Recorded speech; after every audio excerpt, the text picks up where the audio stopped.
네팔에 가기로 했다. 기안 84가 네팔로 태계 일주를 찍으러 간다길래 영준 84인 나도 뒤따라가고 싶다. 해외 의료 선교를 준비하려고 하는데 하늘의 기운이, 아니 하나님께서 네팔로 인도하셨다. 저가 항공으로 예매하면 보통 광저우에서 환승하게 되는데 분홍색 따라가면 돼요. 근데 광저우에선 카메라 끝이요. 공항 찍다가 공안한테 걸리면 큰일 날 수 있슈. 지도 걸려서 철컹철컹할 뻔했슈. 네팔엔 14년 전 신혼여행으로 방문한 적이 있었다. 아, 젊다. 당신은 여전히 아름다운데 내 몰골은. 네팔 답사를 준비할 시기엔 조증 같은 증상이 올라왔을 때였다. 누구나 그럴 때가 있지 않은가. 열정이 막 넘치고 내가 하면 다 될 것 같고 무작정 항공권을 예매했고 그 항공권은 취소가 안 되는 항공권이었다. 네팔 여행 성수기는 보통 10월부터 4월까지인데 히말라야 트레킹 하려는 사람이 많아서 그런데요. 근데 2024년엔 이상기후로 히말라야에 눈이 거의 안 쌓였었대요. 성수기 때 눈 못 볼 수도 있으니 참고하세요. 그리고 네팔 비자는 한국에서 받지 마시고 그냥 트리부반 공항에 내려서 받으세요. 돈만 내면 받는 비자여서 절차가 하나도 복잡하지 않아요. 인터넷으로 미리 신청만 하면 돼요. 과거에 일을 저지른 나를 현재 내가 수습하는 형국이다. 선거날은 늘 수요일이어서 수요일을 껴서 일정을 잡으려고 했는데 내란 세력들이 도움이 안 돼. 혼자서 해외에 나가는 게 처음이어서 나사 몇 개가 빠져있는 느낌이었다. 책임질 사람이 없으니 파워피 성향답게 오늘 안 되면 내일에 내가 해결하겠지라는 심정으로 돌아다녔다. 중요한 일정은 매일 정해져 있었지만 그 외의 일정은 하나도 정해져 있지 않아서 혼자 뭐하고 놀까 잠시 고민했지만 14년 전과 마찬가지로 관광할 여유는 없었다. 네팔 택시비는 싼 편이에요.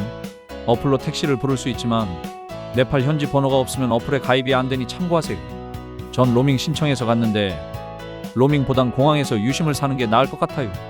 호텔에서 택시 불러달라고 하면 종업원이 대신 예약해 주는데 눈탱이 맞는 건 감안하세요. 첫날 신학교 동기이자 네팔 감리교 감독님인 수먼 목사님을 만나기 위해 네팔 신학교를 방문했다. 그날이 신학교 졸업식인 것도 당일 알았고 네팔은 중요한 이벤트를 보통 3시간 이상 진행하는 것도 당일 알았다. 배고파, 굶어 죽기 직전 밥을 먹게 되었고 같은 테이블에 낯선 목사님이 앉으셨다. 한국에 오래 계셨던 목사님이어서 한국말을 꽤 잘했고 목사님도 심심했던 모양인지 갑자기 나를 집과 교회에 초대를 해주셨다. 뭐하고 놀까 고민할 필요가 없었다. 흔쾌히 목사님을 따라갔는데 목사님과 대화하면서 놀라운 이야기를 듣게 되었다. 저희 부모 움직이는 높은 직책 가지고 있는 분이 계셨거든요. 그분이 원래는 내무부 있잖아요. 내무부 피서로 돼 있었어요. 피서면 좀 높은 직책이잖아요. 이 아들이 이제 기독교 됐으니까 나중에 종교적인 갈등이 생기면 부모하고 아들들하고 싸움이 벌어진다고. 부모라고 생각하지 않고 부모한테도 공격할 수도 있다고. 이런 식으로 쓸데없는 이야기들을 하면서 부모가 우리 말 못 듣게 하고 그리고 원래 믿어본 그 문화는 그대로 살려줘야 된다고. 너희 아들이 한국에 갔다 왔기 때문에 지금 한국 정신을 가지고 와서 움직이니까 와 미쳤다고. 앞으로 계속 그 기독교인 활동들 하기만 하면 우리하고는 관계가 완전히 끊게 된다고. 그래서 가족을 포기하냐 아니면 예수님을 포기하냐. 둘 중에 하나 선택하라고. 가족은 가족이지만 예수님은 우리 구원자니까 예수님 끝까지 따라간다고.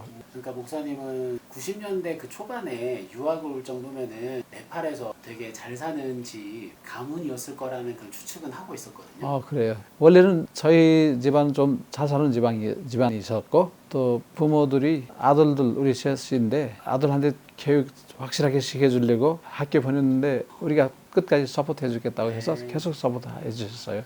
그러니까 그런 부모님들이 이제 생각할 때 갑자기 이제 목사님이 목사가 되겠다고 했을 때는 엄청난 충격을 받으셨을 수도 있을 것 같아요. 충격 좀 받았죠. 사람 생각으로 보시면 뭘 가능하지만 이거는 성령님께서 그 힘으로 가능했죠. 그래서 원래는 제가 한국에 유학하기 전에도 제가 대학교 나왔고 네팔에서 아주 좋은 기업 회사 NGO 또 외국 NGO에서 일을 했는데 그때 제 월급이 네팔 수석 월급보다 많았어요. 그래서 저희 친구들이 아직 한국에 유학한다고 했더니 왜 유학하냐고. 너 건축공학 다 마치고 돌아오더라도 이 정도 좋은 기업 회사에서 취직 안 된다고. 지금 받는 월급 그때 못 받는다고 그렇게 이렇게 많은 월급 있는데 뭐 하러 한국에 가냐고 너 미쳤냐고 이렇게 말하는 친구들이 있었어요. 처음에 1991년도에는 제가 어학 연수했었어요. 어학 연수 때는 제가 저를 자기 아들같이 이렇게 해주시는 한국 의사 선생님이 계셨어요. 그분이 나중에 누구냐면 장무회라는 단체 있어요. 그분이 원래 회장님이시고 그분 성함이 박종철.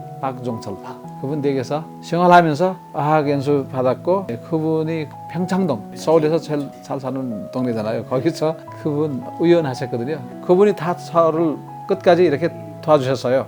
그분이 네팔에서 병원 세운다가 그런 생각 가지고 이렇게 움직이시기 때문에 우리 부모들이 우리 할머니 할아버지들이 종합 세운다고 하면 우리가 땅 가지고 많으니까 땅 기증하겠다고 해서 그러면 어디 땅이 있는지 구해달라고 했어요. 그래서 아주 좋은 높은 지대에 있는데 우리 땅이 있었어요. 그 땅 아주 좋다고 여기서 히말라야 산도 잘 보이고 여기서 종합병원 하겠다고 하셨어요. 그래서 장무에서 놀카라는 데에서 저희들이 땅 기증해서 거기에다가 병원 세우셨어요. 병원 세우고 나서 나중에 병원을 위해서 직원도 있어야 되잖아요.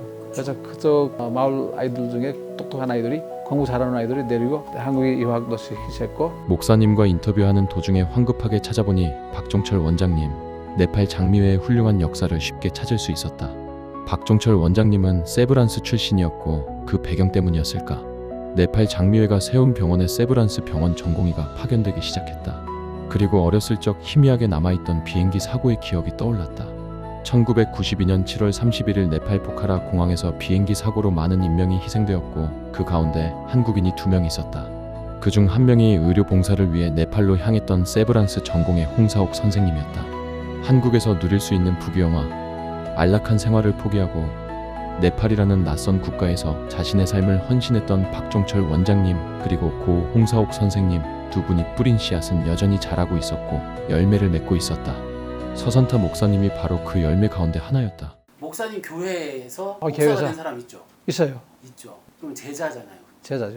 그분들 목회하고 있는 모습을 보면 좀 어떠세요? 뭐 아주 기뻐하죠. 제자 만들었다고 이렇게 제 제자는 아니고 예수님의 제자로 만들었구나 이렇게 기쁨이 넘치죠. 그래서 아까 그 신학교에서 파월 하나는 사람 있잖아요. 원래는 제가 어렸을 때부터 같이 내리고 뭐 고등학교도 저희 집에서 같이 생활을 하게 해서 고등학교도 거기서 마쳤고 그 다음에 친구가 어렸을 때부터 신앙생활이 아주 기뻤고 그래서 앞으로 목사할 그런 마음을 가지고 계속 기도해 왔는데 드디어 12학을 마치고 나서 인도에 유학해가지고 딥까지 인도에서 해와가지고 지금 이 친구가 그 신학교 있잖아요. 교수로 이렇게 가르치기도 하고 세브란스를 세웠다고 해도 과언이 아닌 에비슨 선교사님이 가장 좋아하던 성경 구절은 갈라디아서 6장 9절의 말씀이다. 선한 일을 하다가 낙심하지 맙시다. 지쳐서 넘어지지 않으면 때가 이를 때에 거두게 될 것입니다. 호랑이는 죽어서 가죽을 남기고 사람은 죽어서 이름을 남기지만 그리스도인은 죽어서 하나님 나라를 남긴다. 우리는 지금도 그 길 위에 서 있고 앞으로도 그 길을 함께 걸어가야 한다. Side also left side.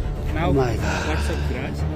So over there, two local people they died. तलबाट सबै उठाएर ल्याउनु भयो अरू केही छैन.